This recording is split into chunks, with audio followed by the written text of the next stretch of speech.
dijelaskan sejauh ini tingkat keterisiannya di tempat ini Kak?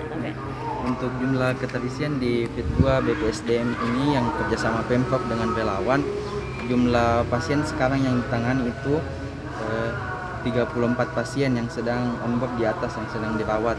Kemudian yang alih rawat ke rumah sakit khusus daerah Dadi itu sudah 4 orang. Adapun kriteria untuk alih rawat itu seperti adanya perburukan gejala dan turunnya saturasi. Untuk pasien yang telah isolasi sampai saat ini sudah ada 3 orang dan kamar yang terisi itu sudah 20 dari 56 kamar yang disediakan. Serta di tempat isolasi ini sudah menampung berbagai klaster keluarga. Berapa lantai Kak? Di sini untuk gedung D sendiri ada 5 lantai, kemudian di gedung C ada 3 lantai.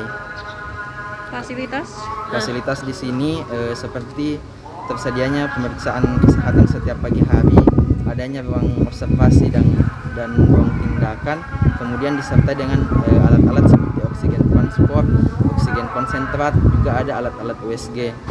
Serta di sini bekerja sama dengan Rumah Sakit Dadi yang apabila ada kebutuhan kami akan langsung berkoordinasi dengan pihak yang ada di Rumah Sakit Dadi.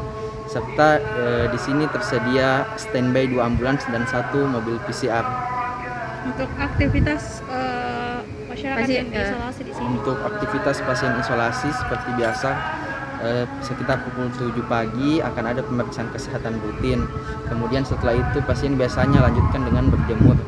Kemudian kami rancang program 2 kali seminggu itu akan ada kegiatan senam dan ketika malam Jumat akan ada kegiatan kerohanian untuk yang beragama Muslim seperti contohnya tausiah, pengajian dan lain sebagainya yang akan dilakukan secara virtual melalui akun Zoom. Ada ibu hamil sejauh ini yang masuk? Sampai saat ini tercatat ada 1 orang ibu hamil dengan trimester ketiga.